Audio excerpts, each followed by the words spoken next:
Do I need to? No. Okay. All right. We are now being recorded, which tells us that we are on. I'd like to say welcome, everybody. We'll give just a minute or two to kind of let the rest of the crowd come in, because that's typical. But I do want to, share a very warm welcome to the Phoenix Chapter's Business Development Guild meeting today. Have a terrific topic, have a terrific panel with a networking session to follow for anyone who can stick around. So we're real excited about the afternoon. But let's just give maybe 30 seconds, and then we will kind of get the game started. Does that sound good? Panel, does that sound good? Yes. Sounds good. All right. That thumbs up. We got a couple of yeses. That's awesome. Let me go to the front. Yeah, we got to start at number one. If we're going to start, we're going to start number one. All right. All right. I think 30 seconds is almost come and gone, so let's get started. Like I said, welcome everybody. We're real excited about today. We appreciate you taking the time to join us for the Business Development Guild meeting on the discussion of the power of diversity, from developing internal culture to building winning teams, and hearing from a variety of perspectives from a very accomplished panel. So we really look forward to this. And we'll get into this in a second, but we do have a meeting sponsor of Rosendin Electric. And if there is an interest in sponsoring these virtual programs, we do think there is terrific value. Just today, with the virtual program, we have folks from not only Phoenix and the Southwest, but from a number of different states. We have over 60 people registered for today. So we're real excited about that. So if there's any interest in that, talk to either Crystal, Laura, or Rock. The information is on that front slide. We'd be happy to share more about it. All right, let me do an official welcome. My name is Joe McGovern. Along with Sue Sylvester, we are co-founders of the Business Development Guild. By day, I have my own company called the McGovern Group. We're an environmental consulting firm, providing due diligence primarily in commercial real estate and the merger acquisition space. I don't say this all that often, but maybe I should, just to give a little bit of context. I come from about 30 years in the professional services space, and I've had management experience, but business development is in my DNA. So, that, along with all the other wonderful professionals that we started here in Phoenix, we started the Business Development Guild. And we came up with a very simple yet important and, dare we say, powerful mission to the Guild, the BD Guild, and that is to be basically the premier source of education, coaching, and support for the business development profession. With that goes a lot into it, and we'll get into that in a second. We did say thank you to our meeting sponsor, and that's Rosendin Electric. And I'd like to turn that over to our chapter president, Crystal Kyle-Holtz, and a president of the Phoenix chapter of the BD Guild, and business development manager at Rosendin Electric, to share a few words about Rosendin. Crystal, are you there? Yeah, thank you, Joe. So as Joe mentioned, I am the Business Development Guild's Phoenix chapter president. I'm also the business development manager over at Rosendin Electric Southwest Division, and we're really excited to be this month's sponsor. Business development during a virtual environment can bring unique challenges. Due to this, Rosendin's really happy to be this July membership meeting sponsor, and we have the opportunity to stay in front of all of our clients joining us here today, so thank you. Rosendin is a nationwide design-build electrical contracting company.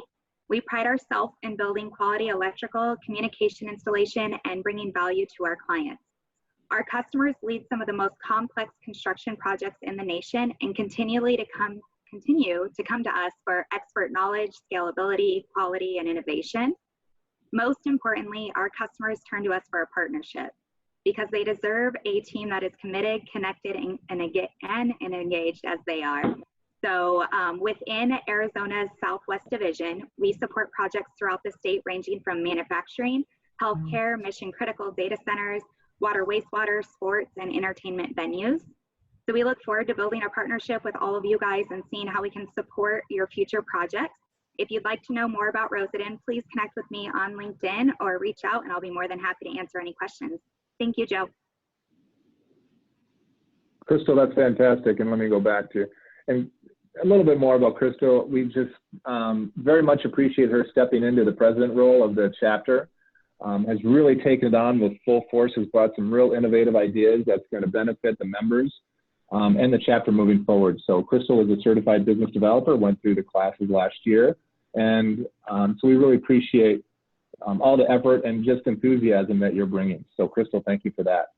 Thank you. And obviously, thank you for your thank you for your sponsorship today. We do have a couple other sponsors, the technology sponsor of LMI 360, of Ted Ritter and Carissa Anderson. They're an outsourced sales and marketing company. Al Keeley Construction, and obviously today's meeting sponsor of Rosendin Electric. All right, I mentioned that we have a wonderful advisory board, which we do. Dare I speak for them, if it's okay, if anybody wants to reach out and talk more about not only what their company does, but also what we are doing here at the BD Guild. Please reach out to them. We can't thank them enough for all of the, again, just their focus, their effort, and the commitment to the profession and to what we're trying to do. So thank you to this advisory board, all of you. All right, and this is a result, the Phoenix Chapter Committee is a tremendous amount of work from that board. We've been working for a while now in terms of deepening the chapter and really getting a strong committee structure in place. So with that, we now have membership committee chairs and opportunities to get involved.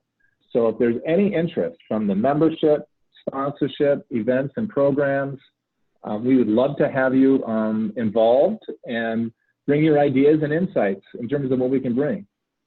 So please do not be shy and reach out. It's something that we're putting a lot of focus on now and into the future. Quick thing about our objectives. Basically, we're trying to bridge the gap between BD and operations. What we're trying to do is, obviously, it's for the BD professional, with what we're doing here, but it's also to help teams become better aligned and be more effective in their business development investment to really maximize their return on their BD investment. We talked about the education and really overall elevate the profession and really represent the business development as a profession and advance it. It is a membership organization. I think it's tremendous value. Membership is the lifeblood for what we're doing. So we'd love any of those who are not members quite yet. We'd love to talk to you about that. We also have a young professional rate for that. The general membership is $299 annually. But we also have a young person's, when I say young person, I shouldn't say that. I should say 35 and under rate. Let me just put it that way. And that's like for $169. So we have a number of those that fit that category, and I know a number of you do as well. So we'd love to talk to you about that. You can look and learn more on the website and even sign up on the website. So let us know if you have any questions. Like I said, number of opportunities to get involved. This is being hosted by our Phoenix chapter. We are now in 3 different markets, Southern California. When we say Southern California, it's Los Angeles and Orange County, a terrific group there. And just as of this year, Denver, Colorado. I know we have folks from other states, and if you find an opportunity that you think would be a good fit for your area, we'd love to talk to you about starting new chapters and new geographies. So please feel free to reach out. All right, something that we're very proud of is the Certified Business Developer course. This is our 4th year. Here we are in COVID times that everyone is fully aware of. So this year we're offering it virtually. They are live streams. It's a 6-month program, and we are moving into the 3rd month. However, it's not too late to join up. The classes are recorded, and one can also take classes on the next round to make up for any classes that they missed. It's a 12-class course taught by industry professionals. We have folks from, how many states? 4 states. It's Southern California, Northern California, Phoenix, Denver, Nashville, and New York taking the class as we speak. So another opportunity of what this virtual program can offer, but we'd love to tell you more. All right, a number of things coming up for the rest of the year. Here's a listing. Everything will be on our website as well. Our very next meeting is hosted by the Denver chapter, and that is on August 13th, and more information will be sent out this week. But please stay tuned and look for information as our meetings arise. I think we have a number of exciting things. Okay, we made it. So with that, we are going to get to our panel, and I'd love to introduce our moderator, and that is Tammy Carr, principal of Mortensen, another influential voice on when we started the Business Development Guild 4 or 5 years ago, and an accomplished person in the business development and more in the operational field. And we really appreciate Tammy coming on and moderating that. So Tammy, you can share a little bit more about your background and also get the program going. So with that, take it away. Thanks, Joe. Well, I have been doing business development for about 23 years and have known most of you that are with us today for probably a decade, and am happy to be talking about this very important topic today. Diversity and, even more important, inclusivity are near and dear to my hearts. I think that expanding upon this topic within any industry is incredibly important, and I couldn't be more happy with the esteemed panelists that BD Guild has composed for this session for you today. So a couple logistics. I will keep my eye on the chat side, and so if you have questions for the panel throughout the course of the time today, please go ahead and throw them into the chat section, and when we get past our pre-provided questions, we'll get to audience questions, so please do use the chat function.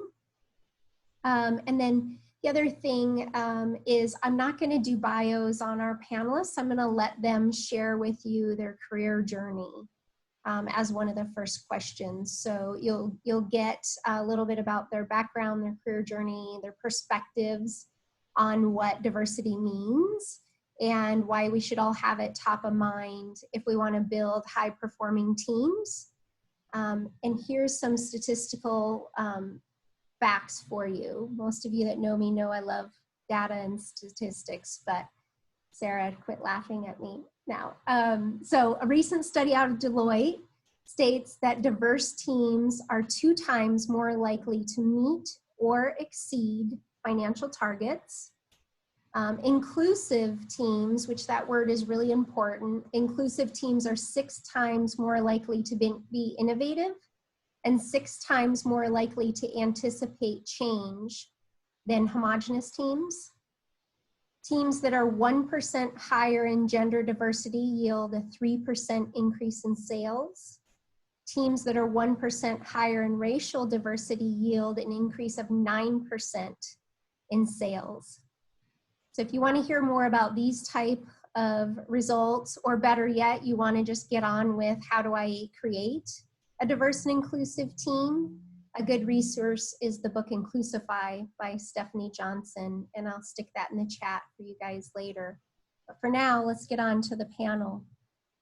First, we're going to hear from Sarah Yahia, who is a dear friend of mine, and I've known Sarah for the last couple of years.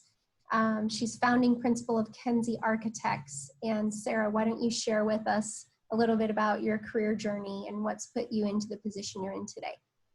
Thank you, Tammy, and thank you for the BD Guild for having me today, and thank you all for joining us today. I am Sarah Yahia. I am the founding principal for Kenzie Architects, my own firm. I started it in 2018. As an architect, I studied architecture in my undergrad at the School of Fine Arts in Cairo, Egypt, where I am originally from.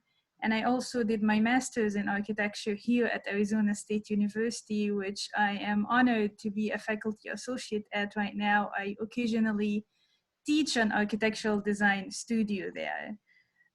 My journey from being a licensed architect and practicing and studied in Egypt, and then moving to the United States and doing my master's here, and being a professional in the architectural industry and getting my license as an architect here in Arizona, allowed me to experience different cultures and different thoughts and different approaches. And I kind of understand different sides of the coin because I was privileged to experience that. And I hope I hope that my personal experience will bring value to you today in such a critical subject that we're discussing, diversity and inclusion. Thank you, Sarah. Valerie Churchwell is the engagement manager with the City of Phoenix Aviation Department. Same question for you, Valerie. Can you share with us a little bit about your journey that's put you into the position you're in today? Hi, and good afternoon, everyone. Again, my name is Valerie Churchwell. I serve as a small business engagement manager for the City of Phoenix Aviation Department. A little bit about my journey. It's very interesting how I landed here. My father is an Air Force fighter pilot and was born in Puerto Rico and went as far as the Philippines, and then found myself in Alabama, where I graduated from the University of Alabama. I actually got my start in what you would call industrial or naval construction with nuclear submarines, and then moved over to aircraft carriers. And then from there went immediately to a weapons system project back to Alabama. So a little bit different start. Fast forward 23 years ago, Motorola was looking for engineers who had marketing backgrounds. So I came out to work with them for about 3 years, and then actually ended up working for a cable modem company out of San Jose, where I commuted from here to Phoenix. They were transitioning their services from fee to free. And so I was instrumental in launching that program. So fast forward to actually what put me in this space. I was working for a small firm, actually working in a association program, and happened to be attending a graduation for small minority and women-owned businesses. And the lady who was over it had announced during that event that she was no longer going to cover Arizona. And I literally got kicked under the table and said, you had to apply for that position. So in doing so, that actually landed me with Turner Construction, where I spent 8 years overseeing their Meeby-Weeby, their Turner School of Construction, and their Youth Force 2020 program. And then from there, I ended up with the airport. In this position, I called it Turner on steroids, but not only did it allow me to see the construction aspect, but I'm now involved with concessions, taxi, security guard, a whole host of things that are at the airport.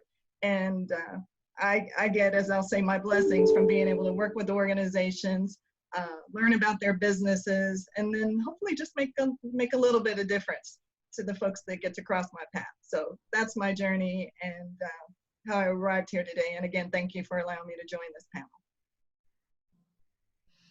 Antone White, Managing Director of Chase Carson & White. Could you share a little bit with the group about your career journey? Yes, my name is Antone White. I'm a managing director, owner of Chase Carson & White. We're a small certified 8A DB business with the City of Phoenix and the federal government. We're project management, construction management group. We manage TIs, renovations, ground up construction nationwide. We have offices in Seattle, Las Vegas, Utah, and then our local headquarters is here in Phoenix. Even though we're a commercial company, we found a niche with the federal government sector. So 75% of our business has probably been federal work. And for the federal group, we've managed from ground up constructions to runways, dam work, high security vaults. And right now we're building that F-35 simulated facility down in Tucson. So we cover a gamut of different types of projects that we're able to do based on having that federal contract opportunity, where we're able to manage projects nationwide. So that's pretty much Chase Carson & White. My journey began, like Valerie's, in aviation. I majored in aviation undergrad and worked in several airports across the country, airports and airlines across the country before I ended up here in Phoenix. Actually, the old America West airline brought me out here in their planning department, and I've been out here ever since. From aviation, I moved over to commercial banking, and from commercial banking, I moved over to commercial real estate with Jones Lang LaSalle. I spent about 7 years with them in a program management capacity. I managed some of their larger commercial accounts, Bank of America and Honeywell. And actually, what I did, I started my business in 2009 when the economy, with the downturn.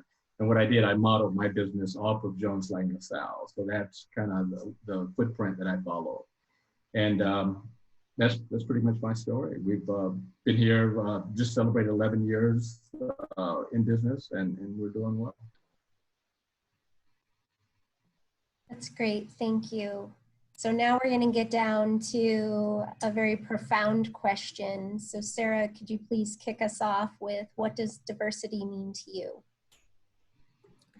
Well, I will talk about diversity and inclusion together. And what diversity means to me is when our differences doesn't matter. When I say differences, I'm talking about race, ethnicity, sexual orientation, religion, gender, and even physical abilities. When those things disappear in the background and the only thing that matters is who we are as people, our ethics, our skills, our abilities, our personalities, then this is a true inclusive environment. And I know it sounds a little bit dreamy, but it's not that far away. So I think this should be our target, is when we get to a point where we do not need to be conscious about being diverse.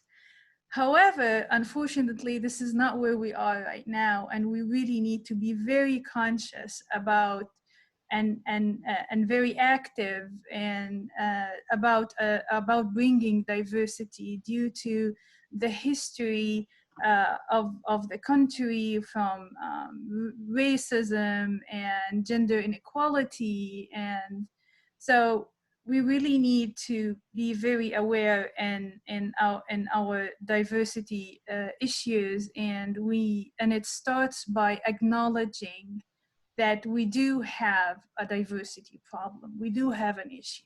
And I think this is the obstacle number one. But again, I want you all to dream with me about that day where it doesn't matter, where you walk into the room and you really don't notice anything but, you know, the personalities and what you really know about the core of the people you're talking to. Valerie, why don't you give us your definition of diversity? And again, I'm sure we're all very similar to what Sarah had shared. I mean, obviously the Webster's definition speaks to the actual differences of people, or I should say differences of things, of which we especially talk about people when we talk about race and culture and things like that.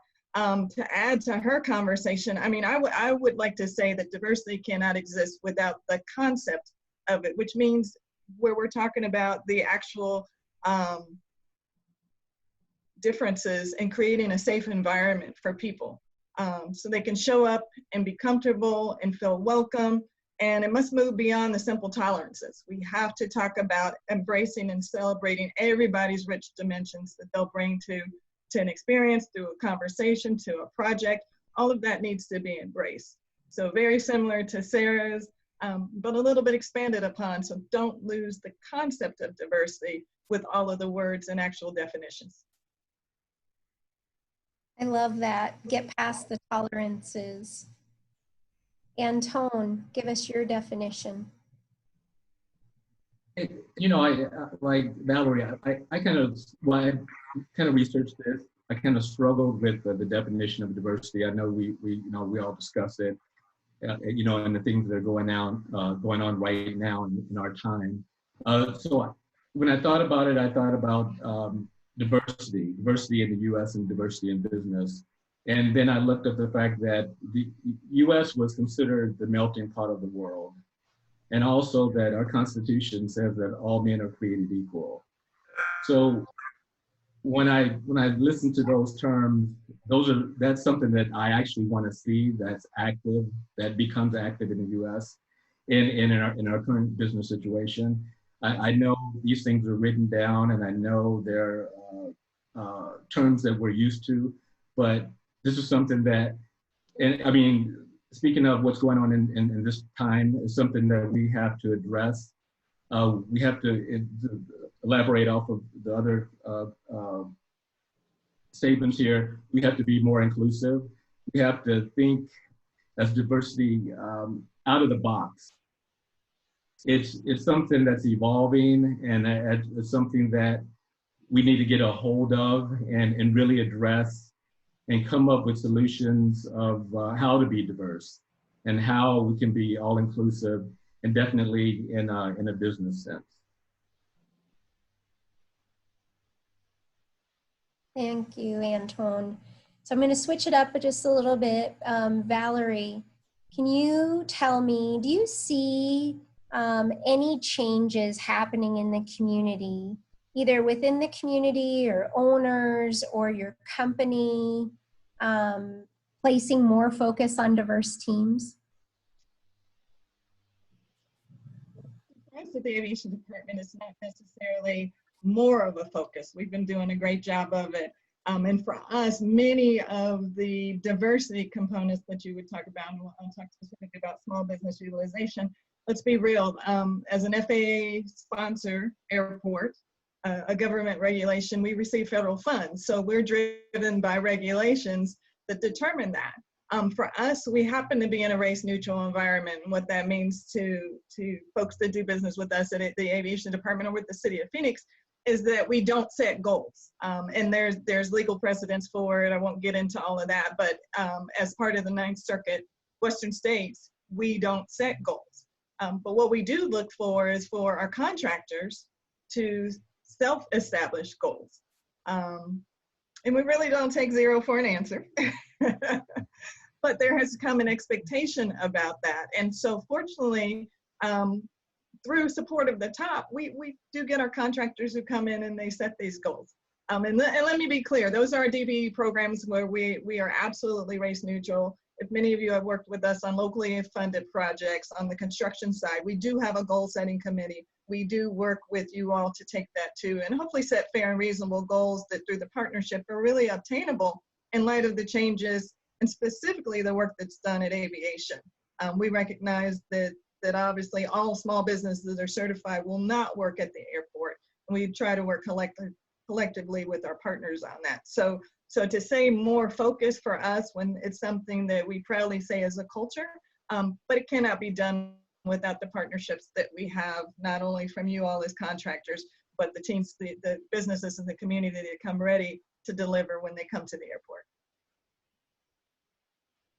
Antone, give us your perspective. Do you see it changing, increasing? In regards to my company, CCW, it's in our DNA, obviously. We work with other small businesses, also other small minority businesses, and that's the goal of ours, that we reach out and make sure we partner with those type of firms. Now, in the community, like Valerie said, in a federal situation, there are goals. So in that sense, yes, the goals are set and the goals have to be met. So yes, in regards to that, companies will abide by the goals based on the contract requirements. But I would say outside of that, I would say no. I mean, I see situations where we're small business or other small businesses that I'm working with, we'll get a set-aside project or be part of a contract. But then after that's done, why aren't we part of the continuation? Why aren't we in that rotation? Why aren't we on their vendor list to continue?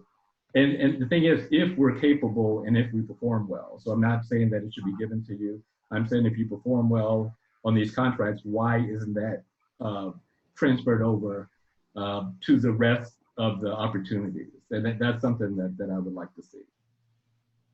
You mentioned during our discussion last week that you spend a great deal of time mentoring other small and minority-owned businesses. Do you want to speak a little bit to that, Antone? Yes. One of my passions is to help mentor other businesses. So I help other small businesses that are established, whatever I can do, direction in, how to manage their finances, how to acquire projects, how to just put things together to kind of polish what they're doing to better approach opportunities. And then we also, well, personally, I also mentor associates that are in the industry that have a desire to start their own business.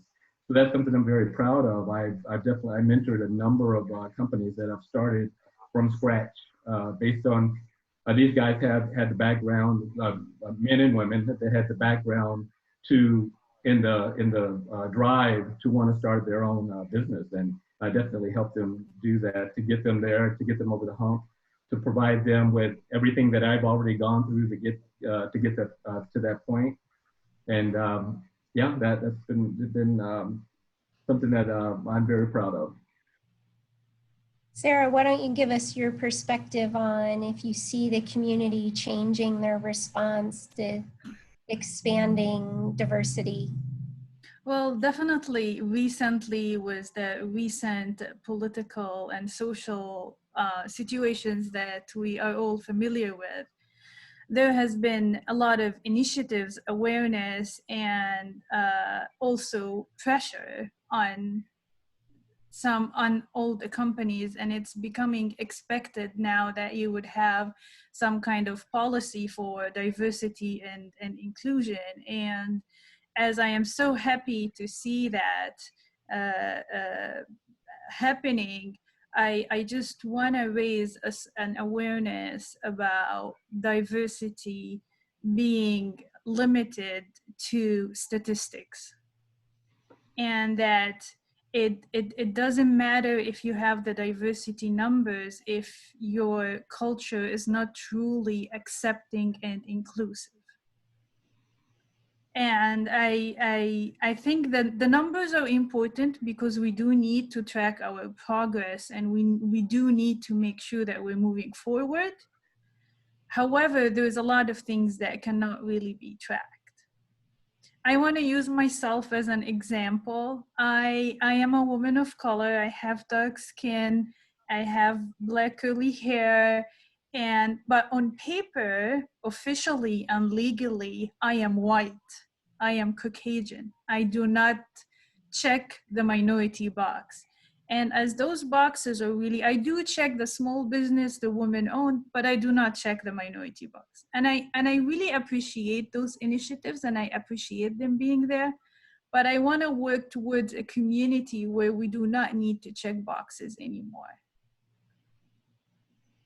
when acceptance and inclusion is the true essence of our society. I agree with you more. So it sounds like I hope everyone on the virtual platform today is hearing the same thing I'm hearing from these panelists, that they're all a great resource to network with, to understand how to diversify your teams. And hopefully you're hearing a pattern and have been doing your own research around the performance of diverse teams, especially and when they are inclusive environments. So let's talk a little bit about that. Maybe, Anton, you could start this one for us. What's the value of building an inclusive culture? Well, the research has shown that a diverse group can be more productive. It can be more productive, or stronger group. You can provide different viewpoints, different perspectives, different backgrounds, just the gamut of the differences that a different individual of a different race, color, creed, or whatever, what they bring to the table. So that's inclusiveness can help the overall concept of what you're doing at the different viewpoints. Our industry, our world is changing, and we're in it right now. I mean, the client is becoming more diverse. So if you can have a more inclusive group, or a diverse group that your client sees themselves in that group, I mean, that's better for you. That's going to make your client happy. That might bring you more business in the future. The question is, why not do it? It's the right, technically it's the right thing to do. Valerie, same question. What's the value of building an inclusive culture? I would echo exactly what Anton said. What is the cost of not providing it? And so when we talk about this as far as businesses go, there's a cost associated with it. So if you go into an opportunity and the person that's evaluating looks at your team and says, not so much, that could really cost you dollars. So understanding there is a cost, in addition to this, just the right thing to do, but it might cost you opportunities in the long run. As with regard to inclusive cultures, we know inclusive cultures are welcoming environments. So with the welcoming environments, they value people. And once you value people, they are productive contributors. And then once they're productive contributors, they deliver results. So again, we'll ask the question of what's the cost? And in this case, the value of not building an environment that is inclusive, a culture that's inclusive to all of your employees.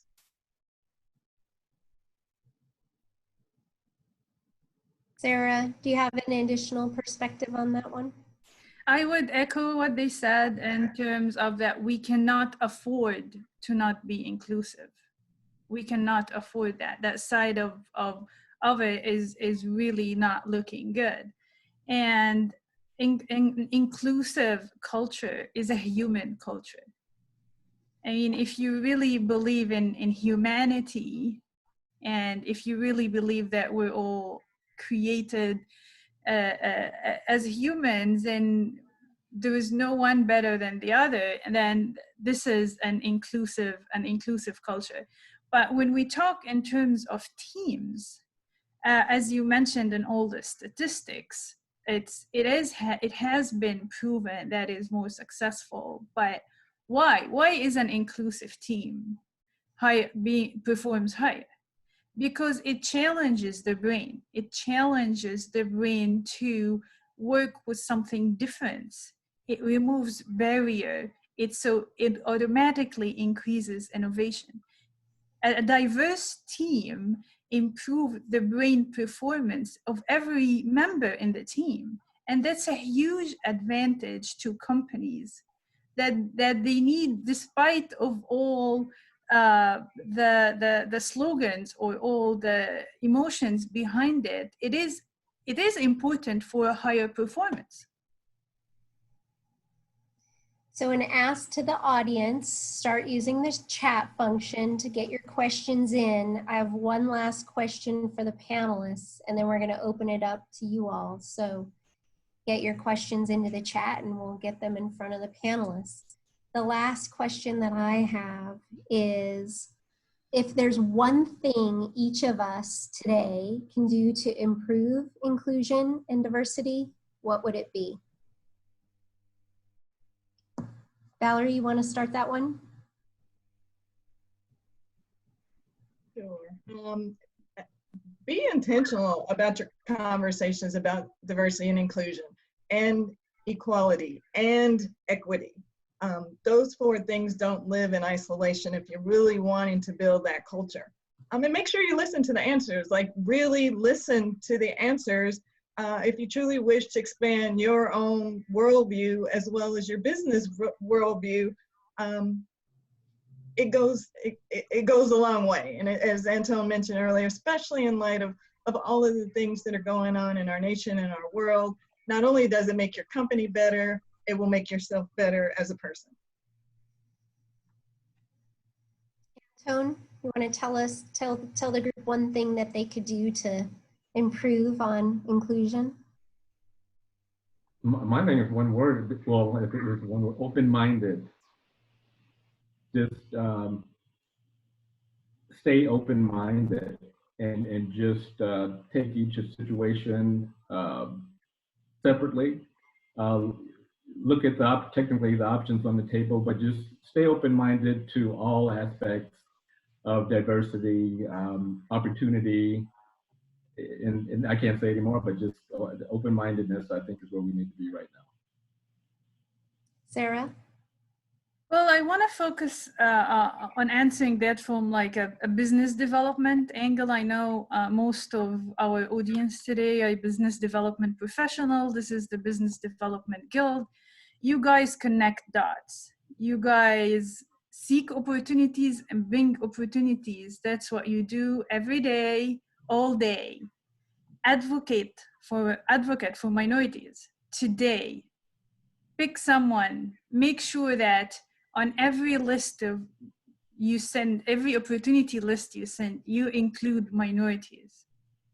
So it's a really easy check, and check with yourself. If you don't find minorities in your network, in your, whether it's professional or personal, if you, then check with yourself, see if, you know, are you biased? Are you unconsciously biased? And it's okay if you figure out that you're unconsciously biased.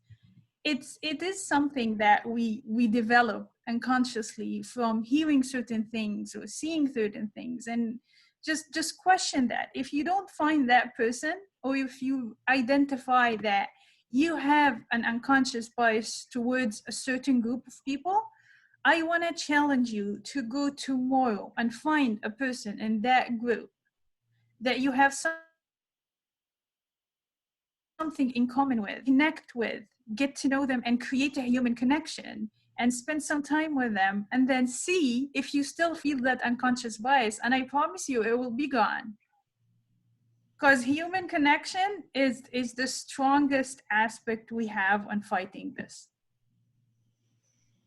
I love those points, and obviously it's important for us to find common ground where we can work together on finding the common areas, and then also embracing the differences and knowing that the differences make us all stronger, and assuming positive intent that embracing the differences allow the team to perform at a higher level because they've thought through more variables. The one thing for business development, of course, business developers' responsibility is to understand the community needs, your clients, their client needs, and goals and objectives, and close the gap, bridge the gap, identify resources that are available to close that gap. So as everyone here is joining us today, please think about how your teams can expand their diversity and get busy networking with these 3 individuals and others like them who are such a great resource for expanding your diverse thoughts and teams. So Joe had a great question in the chat for the panel. So I'll just open it up, and anyone from the panel that wants to address it says, where are we today? If it's a 9-inning game, what inning are we in, and how far away from the dream are we of diversity being the true norm?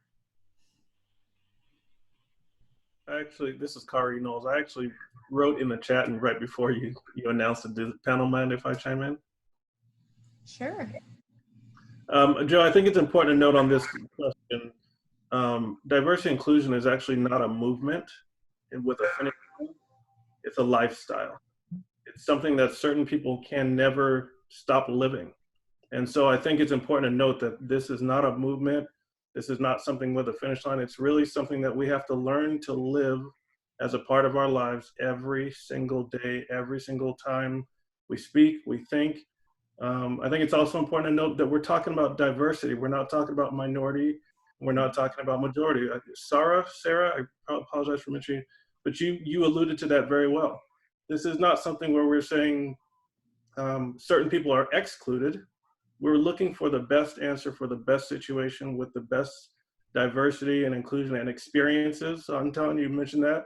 It's about your culture, your experiences, and those different cultures and experiences add to the value of the project, of the process, of the client, of the company, whatever the case may be. So I wanted to chime in. It's not a movement, it's a lifestyle, and I think we can all get there, which means you've changed yourself is what the get there. That's the finish line, is you continue to grow yourself is the only finish line I can think of. Thank you. Great perspective. Thank you, Carrie. Appreciate that. Anybody want to give Joe a thought on where we're at in the game today? And to Carrie's point, we're never going to get to the 9th inning, but it'll forever be a game. But where do we think we are today? I guess I'll take this one on. my personal opinion, if we're in a 9-inning game, I think we have a lot of work to do. I think we're probably in the 4th inning right now, and I think we have a long way to go. Yeah, it's just, and I keep bringing back what's going on today, in today's, I don't know, today's world. And it's just, we see a lot that's out there. I mean, some of the things I see, it's even surprising. But like Kari just said, yeah, he hit it on the point. It is a lifestyle. We have to all look within ourselves and change what we're doing. And then go back to what Sarah said. Sarah said it should be a day where we don't even think about that. We shouldn't have to set goals, or it just should be part of our lifestyle. It should be part of our business aspect, that we're just inclusive and we don't even think about it.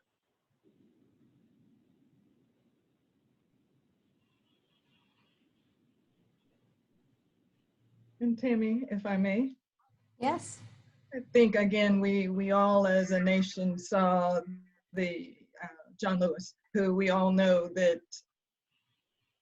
65 years ago was still having these conversations. And even within that, African Americans received the right to vote. So it again is something that many people live every day. You don't get the opportunity to take it off. It is a part of that. And I think the conversation that has to be made, and this is where we talk about the entire package, is awareness.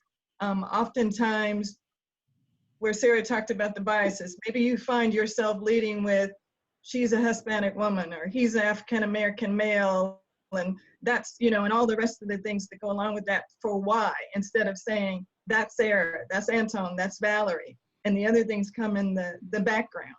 Because they're great architecture, they're great engineers, or they're great at what you do. Because clearly that passion shows through all of us that are here speaking today, and I'm sure everybody that's there. You bring that passion, you bring that excellence with your work, and that's what should lead the conversation. And again, I'm not even so sure I'd give us a 4th inning on that one, because we're still having these conversations that when we talk about 2019, 400 years of slavery in America and the challenges that are coming along with that. And it's just acknowledgement that those travesties really happen. There is much work to be done. And I know personally, I've had the opportunity to leave this space, and I've shared with many of you that I found my wheelhouse and I found my passion. And I work hard, but I never get tired. And so you rest and you wake up and you continue the mission, you continue the effort. Thank you to all of our panelists today. And I know a big part of BD Guild is networking. And so we're at the point in this program where we're going to transition over to networking. But hopefully everyone here takes away some of the things that you can do moving forward. And thank you, Carrie, for the point. It's not a game, and we'll always be progressing. And so the other thing Sarah mentioned was you may have unconscious bias. I will tell you, you do. Everybody does. It's the way our brain works. But being aware of them, acknowledging them, and keeping them in check is the thing that we all need to be mindful of. And we're all on a journey to become better people, not perfect. We are not perfect beings, but to be better beings and to be human. So thank you all. And Tammy, before we switch, can I please say to the Guild, thank you for being brave enough to have this conversation and to host this discussion. Everybody's not able and everybody's not willing. And hopefully if we've given you one little thing today, even if it's just to meet somebody new on the call, if we've given you one little piece that you can take back, that's where it starts. It just starts with one person deciding to make a change. So thank you to the Guild for making the decision to host this call. And I echo you, Valerie, and thank yous. And I also want to thank you, Valerie and Tan, and special thanks for Tammy. And it is such an honor to be a panelist among with you guys. Thank you for having me. Thank you, Joe.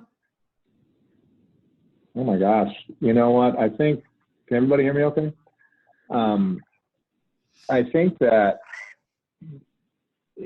if anything is clear, it's talking about, this is just we're not starting the conversation, obviously, but the conversation has so much to it, and the topic has so much to it. It's really the tip of the iceberg. And, you know, just to kind of put it out on the table and hear the perspectives from our panel, not only from our panel, but from our group. I mean, I know that Martha had a really good question. And this kind of goes to the fact that there's so much to talk about, and, you know, the diversity of age and multi-generational issues is also, you know, something that kind of falls within this.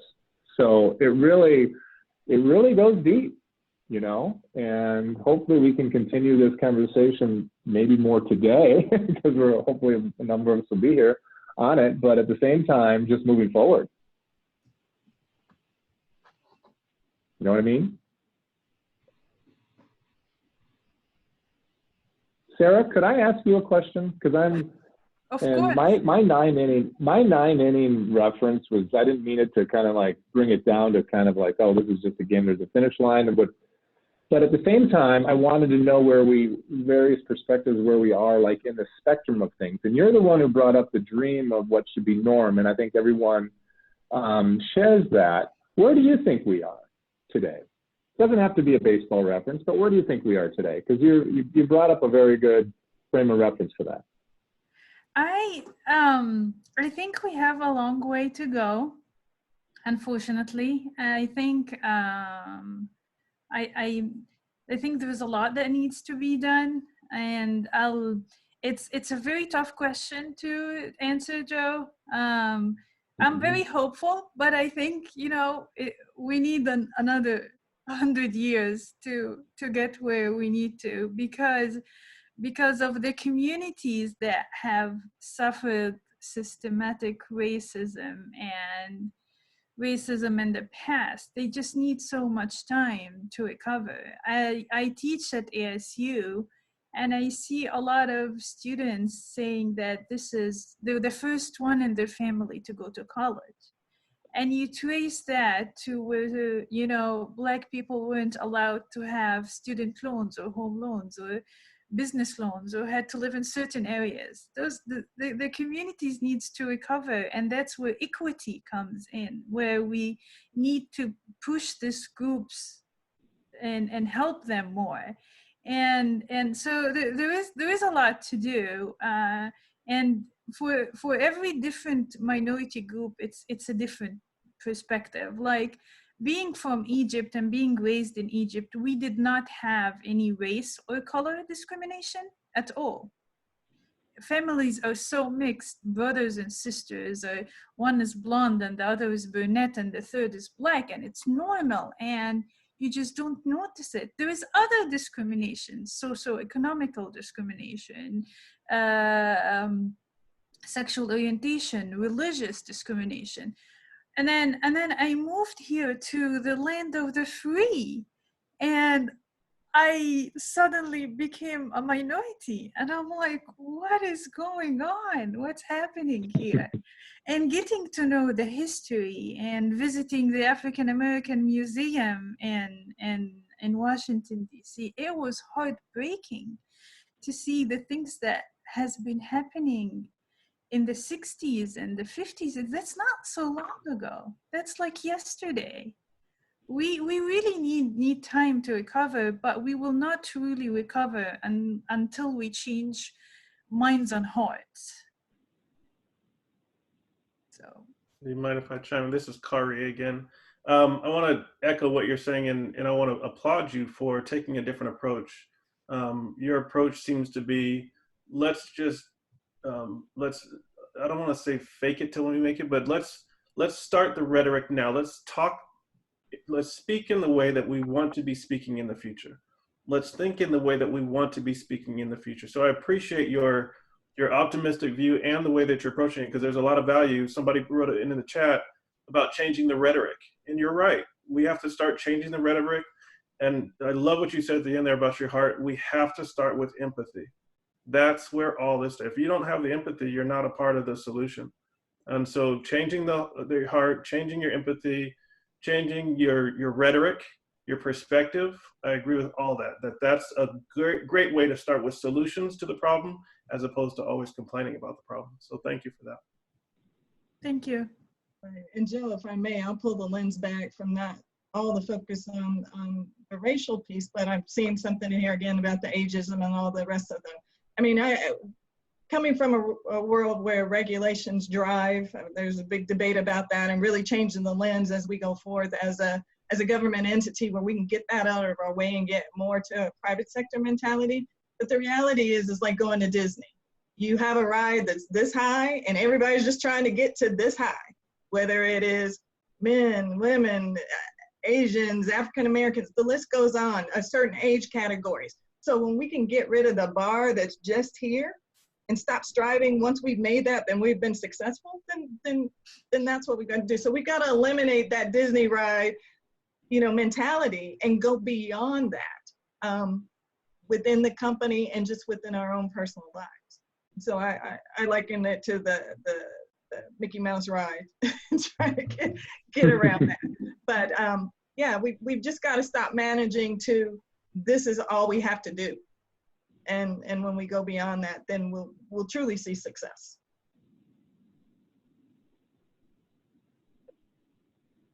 No, here. And we talked, we really didn't talk about teams. I mean, we have what, 45 minutes to an hour? It's only so, we're just talking, we're just touching on this, and I'm really hoping we as a group continue this in various forms. But when it comes to, maybe Anton, you work on the federal side, and then Valerie, you see teams coming in. When can you tell, and Tam, actually everybody, not just the panel, but everybody on there, when can you tell when a team is really genuine and authentic versus not? You have to ask for buy-in from everyone. Yeah, but I'm talking about right, and I'm also talking about from people, from an owner's perspective, from an end user perspective, or from developing a team, when you're talking to bringing on teams and that matters to you in terms of your team members. What kind of things that come through when it's, go ahead. No, sorry, go ahead. This is Anton.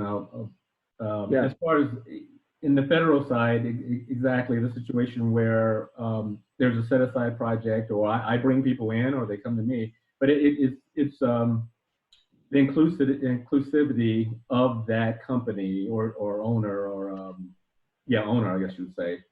It is different. It's the approach of how they include you into their company or teaming, as we say, and just the it's hard to say, just the communication, the inclusiveness, the genuineness there is there. It's funny, you can tell if it's genuine. Yeah. Genuine. Some guys are, that I work with, I can tell that these guys are really, rooting for me and want me to be, very successful. And then there's companies that I work with, they're just there for the percent, just because of the percentage. But it's just something that you can see based on their actions, I guess. Mm-hmm. Point, you can feel the authentic integration. When you've had a long-standing relationship, it's not robotic, like you guys just didn't meet in the parking lot, did you? So when teams come together on paper, and recognizing that in our world, to put the best teams forward, sometimes you do make business decisions to bring teams together. But I think that's separate and above from the authentic long-term relationship that, to Anton or Sarah, they're part of your team, but for being separated by a company, and you can tell those embedded teams that work with you. Yes. Now, what we would say is we encourage you to look beyond those single embedded teams that you've gotten used to. And if you come to the airport or you come to the city, we do ask for good faith efforts, and we do expect for you to reach beyond the same, whether we call it STPs, the same 10, the same 2, the same 3, the same 10, the same 20 people that you always use. So that's what we're hoping, is that a Sarah comes to town that you might have not have known about on the last job, but because she's here and now she's available and now she's put some pen to paper and you've gotten to meet her and develop a relationship, then now she's a viable entity to support you and your growth. And if the only reason why you're picking a company is to check the box for a goal, then that's not really what we're wanting. The spirit of developing businesses. I don't think there's anybody here that started their big company as a big company. Everybody started as small businesses, and that's what we're hoping to offer in the realm of reality, but a chance to prove that they're just not here to check a box. Yeah, and this is Anton again, real quick. That genuine nature, the folks that the companies that I team with, those are my more successful partners also. We win more projects, we make more money based on that relationship. So that goes a long way. And I think, Joe, being genuine, I think that there's a foundation here that people just need humility. And so, as I mentioned, we're all just on this path to be better people, and we're going to make mistakes. And people can tell when you're being genuine, but being genuine doesn't always mean that you're not going to make mistakes or you're perfect. But when you approach it with a sense of humility, then they feel comfortable. And that's that inclusivity, like creating a space where they feel comfortable pushing back and letting you know that what you did was not perfect, and giving you some feedback so you can refine your approach, become more educated, refine your approach, and try again. But it's that sense of humility that I think we all need to have throughout our entire journey in life to become better people. I think this is Kari again, another piece of the puzzle, if I refer back to the African American Museum, I actually worked for the construction manager who built that. And the company's name is McKissick & McKissick. And it's a Black woman-owned construction management company. Actually the oldest architecture company in the United States, because I think it's 5 or 6 generations old.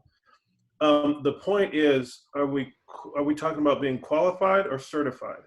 And so in that particular case, it makes sense for an African-American company who has the culture experiences from their past to be a part of building an African-American building. So again, it's about qualifications is what's important. And those that are certified, again, I'm hearing this through most of what everyone's saying, those who are certified want to be qualified, not just certified.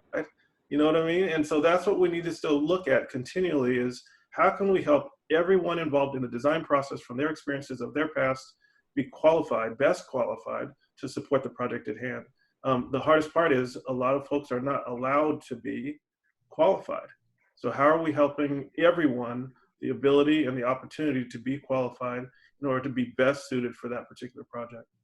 So I think that's another way that we can help each other, is really focus more on the qualified versus certified. If I may, I again, as I mentioned in my background, I ran a school of construction, and that was the premise of which that was founded. To not. Valerie, I missed the first part of what you said. So I was acknowledging Kari and then sharing that we have to meet them before it's time to use the company. And so actually, Anton, I think, is smiling right now, but that's where we had the fortune to meet, that with one of the programs at Turner School of Construction, that was the premise of it, to integrate and get companies ready for opportunities before. And there have been numerous offshoots across the community with companies that said, this is a way, and it's not just Asian or African American or woman, I mean, it's across the board. If you are willing to make the investment, many of these companies are willing to teach you their way of doing business so they can have these genuine and authentic relationships with you when it comes time to bid. Again, the last thing you want is somebody to, as I often say, you want to get married and we haven't even dated. You know, you have to meet and get to know somebody before you put your businesses together to make a difference for possibly 3, 4, 5, 7 years, whatever the length of the project is. I mean, there are some low bid in and out type projects, but I think all of us are talking about a larger scale project that would need the value of a relationship over time, and not just I meet you tomorrow and we're in business the next day. It just really doesn't work like that.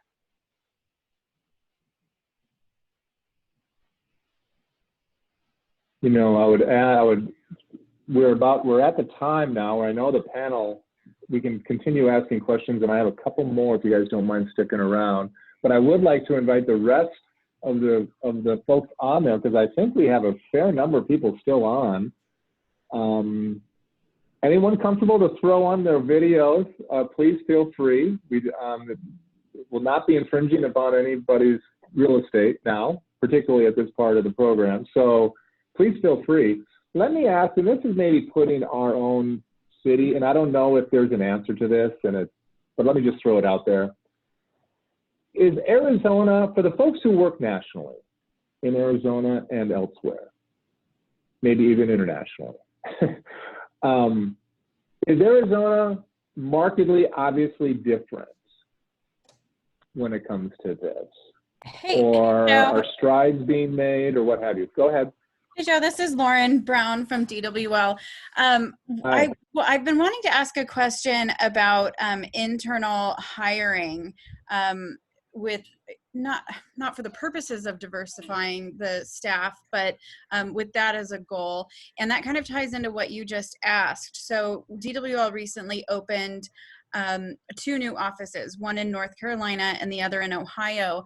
And here in Phoenix, we've been here for 70 years, and we have an extremely diverse group, 52% female, about 40% minority, a racial minority, and then we've got the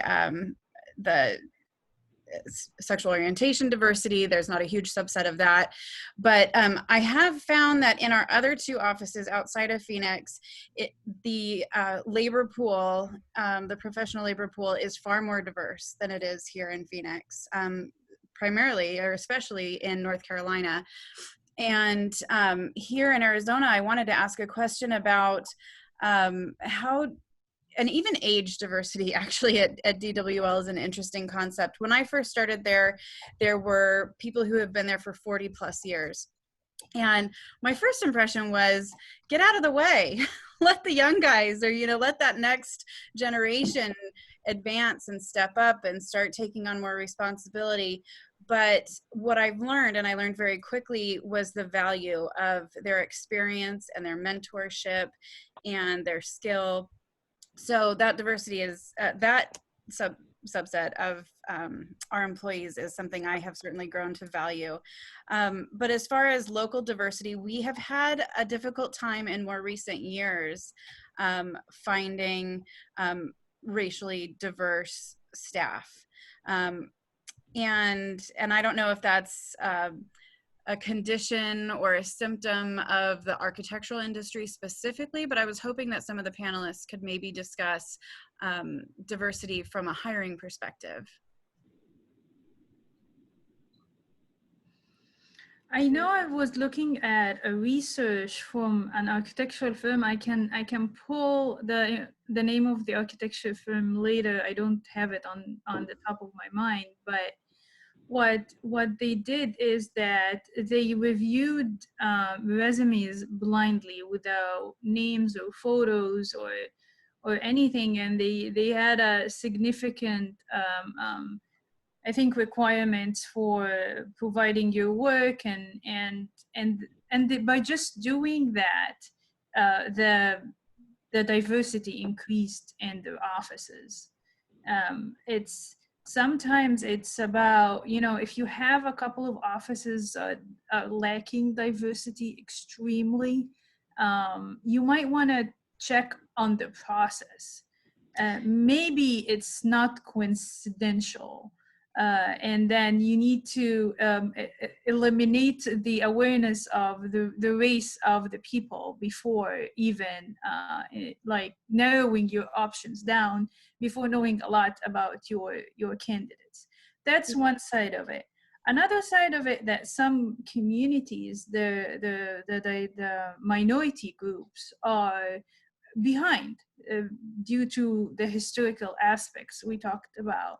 And in this case, you might want to advocate for your industry. Go to schools, and advocate for, go to schools in the minority group areas or where there is a lot of minorities and advocate for architecture, and trying to get people in the pipeline, try to encourage minorities to get into the field so that what is very challenging right now in a few years will not. And that's an effort in the architectural community that we all need to do.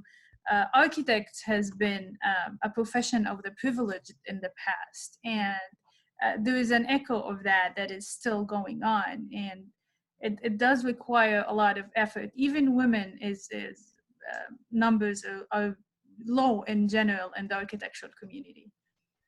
I hope that helps answer your question. It definitely does. In fact, we have kind of a subcommittee called Diversity by Design.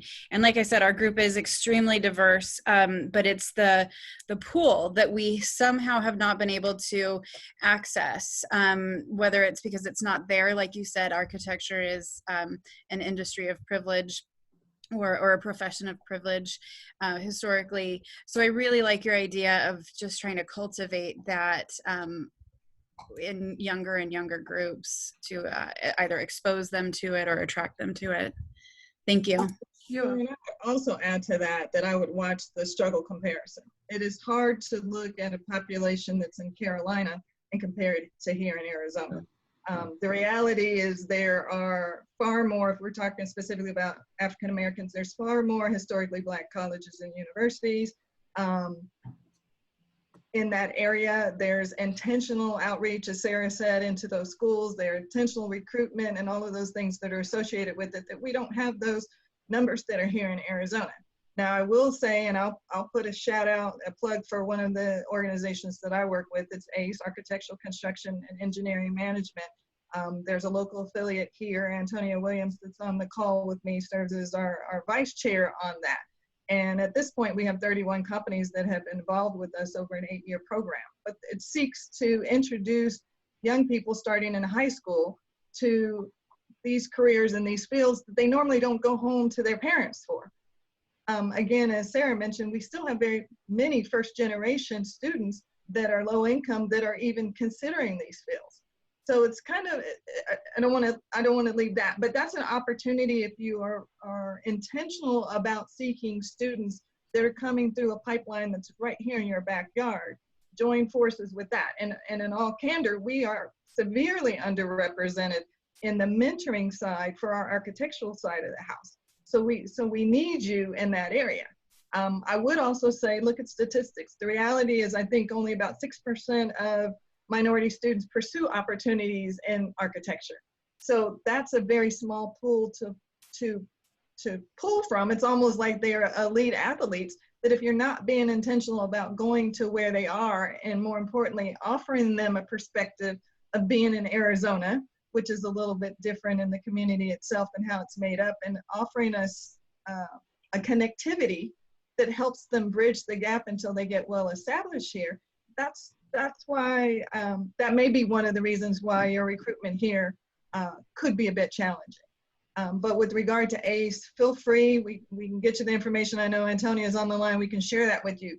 But we need your help, and that's where these students get to see real life professionals that are truly changing their lives and their opportunities and making them dreaming about things that they never even thought they could accomplish.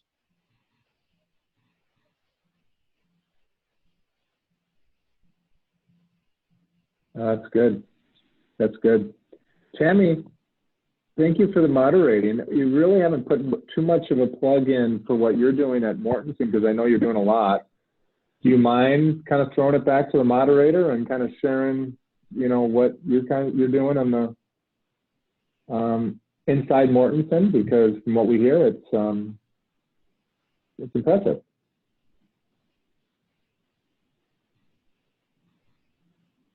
Tammy, you're on mute. You're mute. Can we, let's see, ask to unmute? She's typing. There we go. I kept trying. There we go. Ed had me muted. He wasn't allowing me to speak. Yeah, no, Mortensen has a very intense focus on diversity and inclusivity. So that is what attracted me to Mortensen about 5 years ago, was specifically creating an inclusive environment so that diverse groups could be successful. So, you know, all of our panelists talked a little bit about, it's not just about checking the box, but when we get here, how do we interact with one another, and how do we create space for everyone to be valued and respected and successful?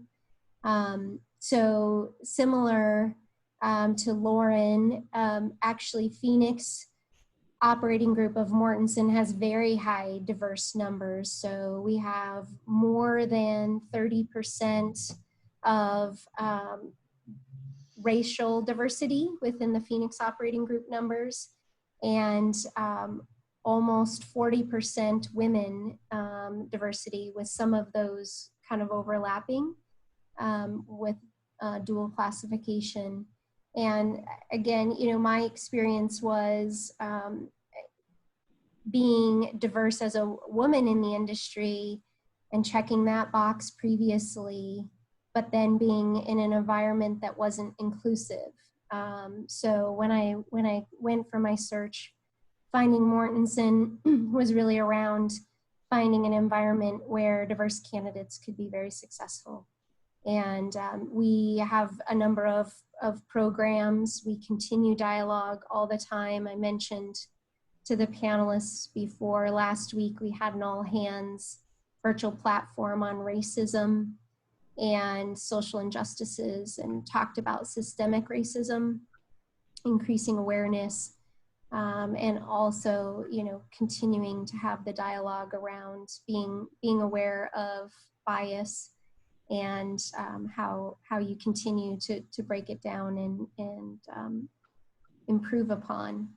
So that's a little bit about what we've been doing on when it comes to Valerie's space. When we do work out in the community, if our customer has not set their own Maybe Weeby goals, we actually set ours. And on projects that Mortensen Development is the client, we set our own goals, and we always strive to not just meet goals, but exceed goals. So we've been generally performing between 30 and 40% of disadvantaged businesses engagement within our contracts in this marketplace. So it's been a high area of focus for us. It's the right thing.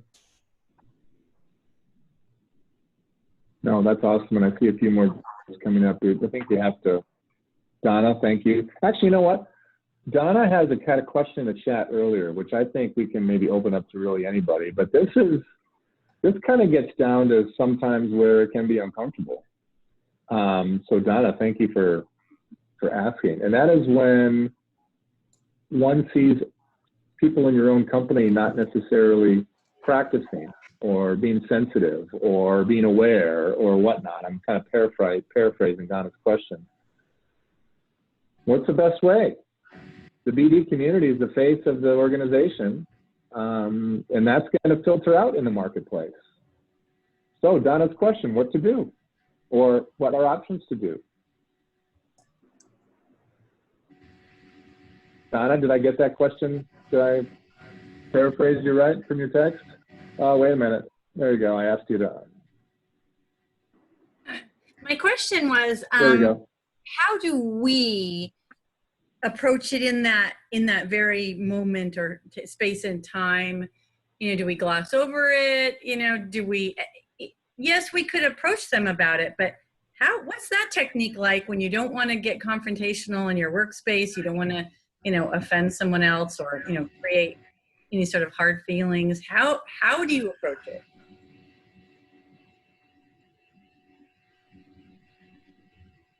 Who's going to take that on?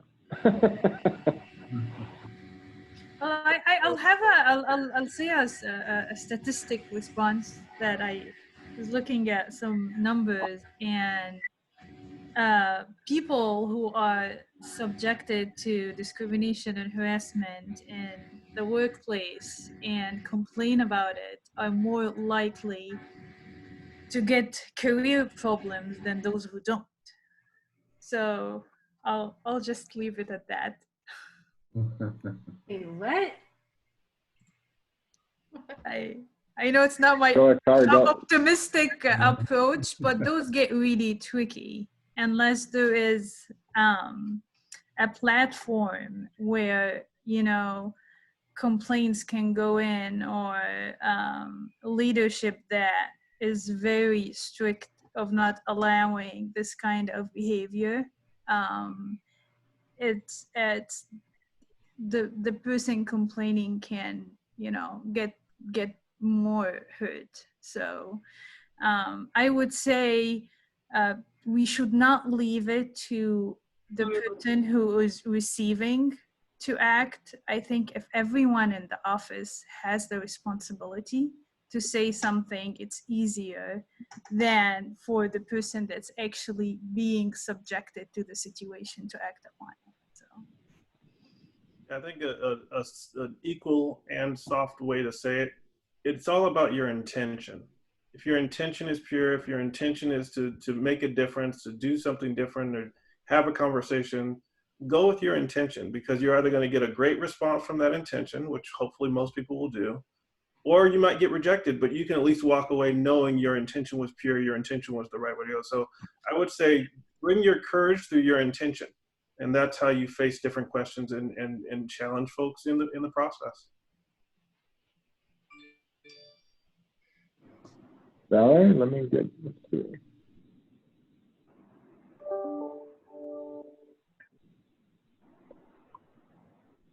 Sorry, Valerie. I don't know what happened, but you should be back. It probably just set up and I mean, that's exactly it. If you see something, we say, see something, say something.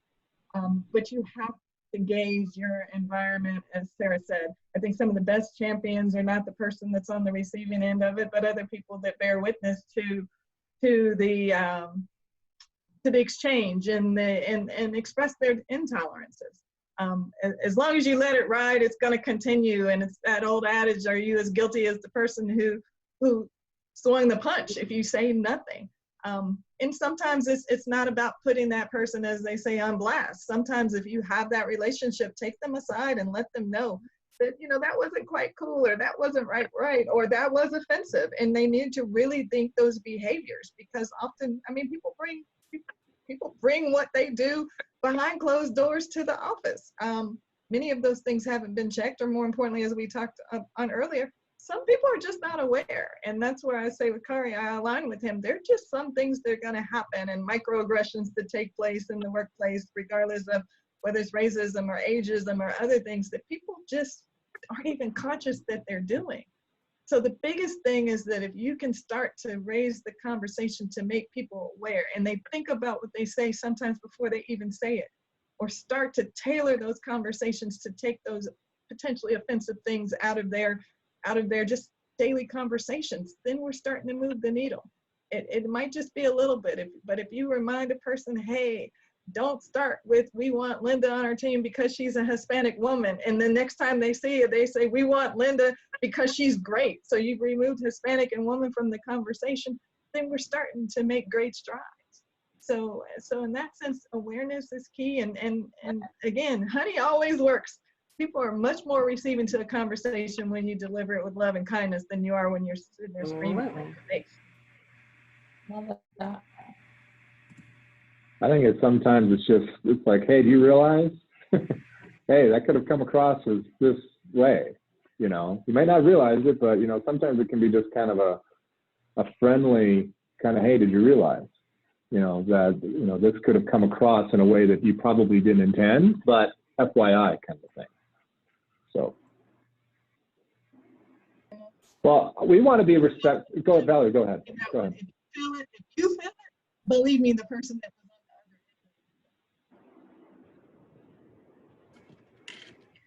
on the other end. All right, Ms. Duval.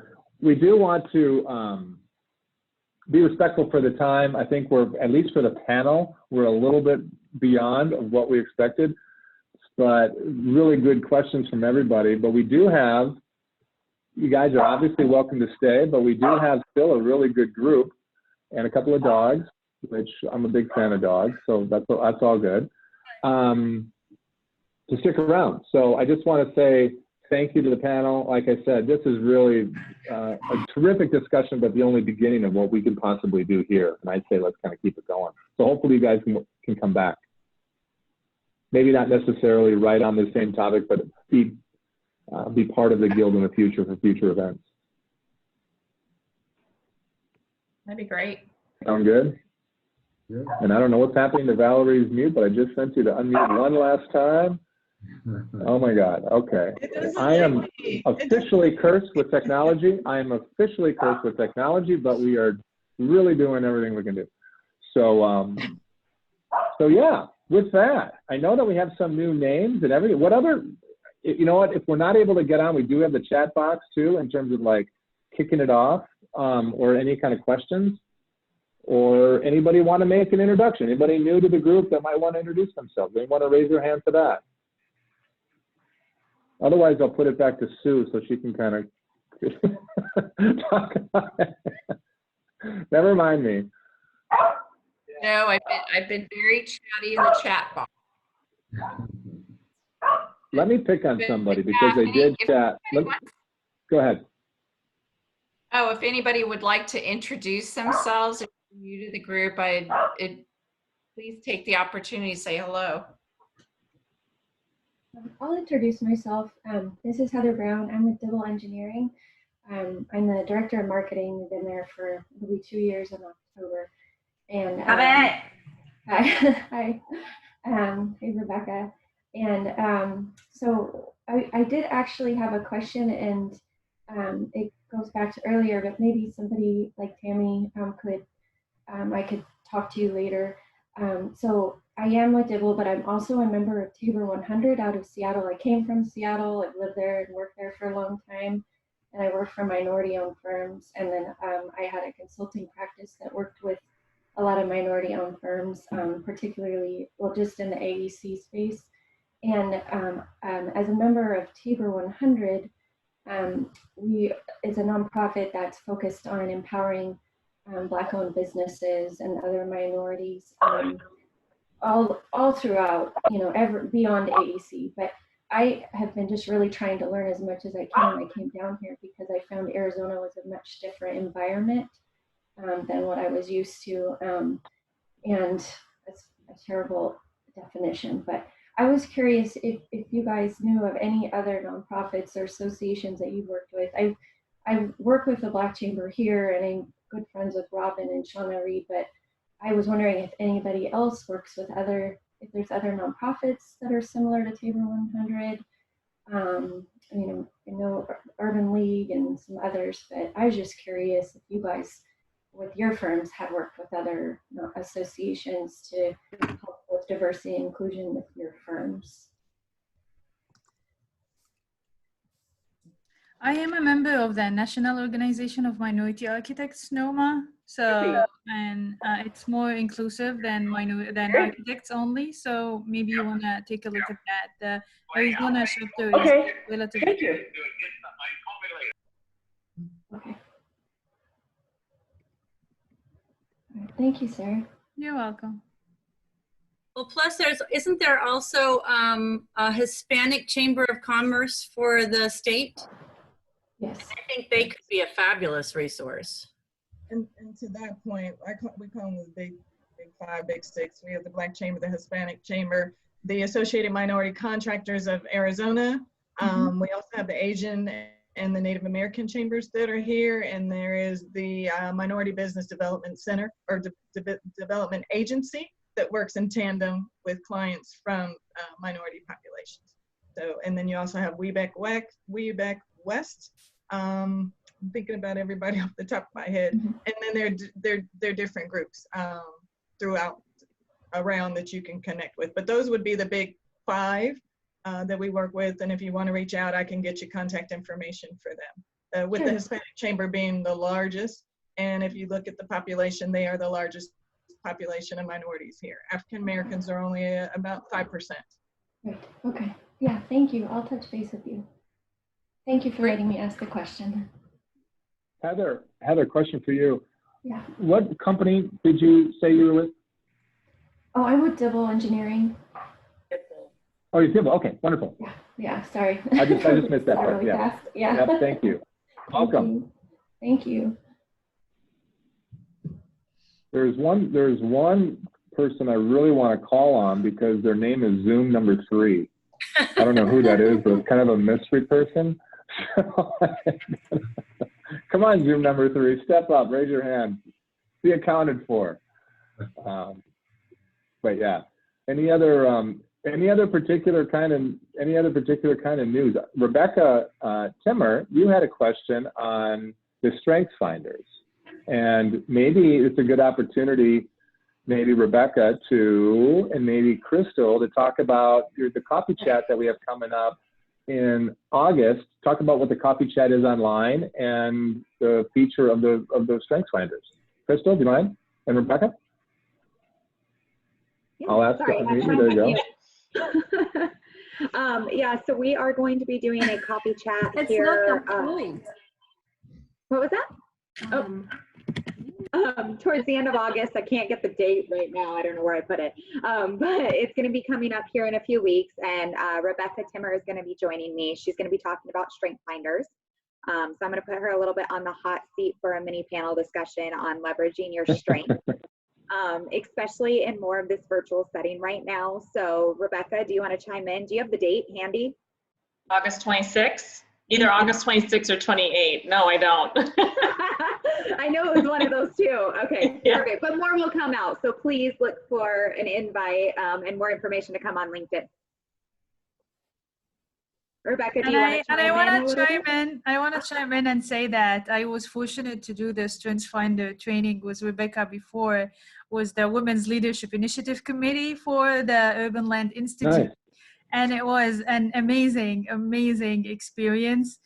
You do need to take the test before you go, so you'd have your results with you. And I'm sure Rebecca will remind you to do that. But it was really an eye-opening experience on understanding myself and my strengths. Yes. So, And that was strongly actually recommend it. Tammy. I think Tammy jumped off the line, but that was Tammy that organized that with ULI. Yes, Tammy has been chairing the WLI committee for the past 2 years, and I'm a member on the committee as well. So. But Rebecca, go ahead and tell us more about what you guys are going to be talking about as part of your coffee chat. Well, I think as it pertains, as it pertains to today, because I don't want to get into, that's a whole another topic, but I guess where I was going with it is we do experience a variety of things that have to do with diversity and inclusion that have to do with personality styles. So that was just another layer that sometimes we're in situations where we're with a group of people that are similar and we're not the same in our personalities, and there are challenges with that as well. So that was kind of the basis of my question. So I didn't know if the panel had experiences or perspectives in regards to that. I do, Rebecca. I wouldn't want 2 of me on the same team. I'm just saying. That's a big confession. I wouldn't want 2 of you, but I would certainly want at least 1 of you. There you go. So the 26th is Wednesday. So do you think it's going to be on a Wednesday? Yes. Okay. It is a Wednesday. Wednesday. So it's the 29th. No, Wait, looking at July 26th. No, Wednesday August. The 26th. Yes, August, Wednesday the 26th at 9 a.m. 9. And we'll be sending more information out. I'm going to get with Ted here very soon, and we'll start working on that one. We wanted to get through the membership meeting, and then we'll start marketing the coffee and chat next month. Okay. And again, kudos to Crystal and the Phoenix Advisory Board. The coffee chat is something that we want to have additional offerings and touch points with the membership, and in different formats and different styles. So this coffee chat is something that's going to be offered for free, and there won't be a cost to it, but it's something hopefully that it's fun, but also fun and informative and substantive. And Strengths Finders, Rebecca's even brought that to the certified business development classes to where that's a feature of an entire class. So everyone goes through that program and really has exercises on, okay, you take the test, you find the results, but what does that mean? And what does that mean for what you can bring back to your organization and all that. So anyway, yeah, look forward to it. Thank you, Joe. I like to nail these things down because I have 9 Zoom meetings already that week. So. Oh, wow. Yeah, no, understandable. Dang these Zoom meetings. And who's Zoom number 3? God, I want to just open up their video and they don't even realize it is, but we'll find out. We'll find out who the secret Zoom number 3 is at some point. But anybody else wants any other news, any kind of industry news or professional news anybody wants to share? Do you mind if I introduce myself? Oh, yes, Rebecca, please. I'm Rebecca Hinkst. I'm a salesperson for Southwest Mobile Storage, and I'm joining today as a guest, so thank you very much for allowing me. I came across your organization last week and kind of read up on it. I'm very interested in your certification program, but I also have to comment that I was a school teacher for 13 years, and I taught the Gifted and Talented program in 4th, 5th, and 7th grade. And diversity was not even an issue in our classroom. The conversations were so open and so natural, and it was so beautiful. But the team building was challenging because you've got the leaders and you've got the passive aggressors and you've got, you have all your personalities. So in my classroom, at least, diversity of gender or ethnicity, religion. I mean, I had these 4th graders just having beautiful conversations about their different religions. It was wonderful. But the team building was the challenge. And so I've related to the conversation here today. I just wanted to share that, and thank you again for having me. Wonderful. Welcome aboard. Thank you. Thanks. Keep coming back. Thanks. It was great to see everyone. I hope to see you at the coffee chat. I've got to jump off, so have a good evening.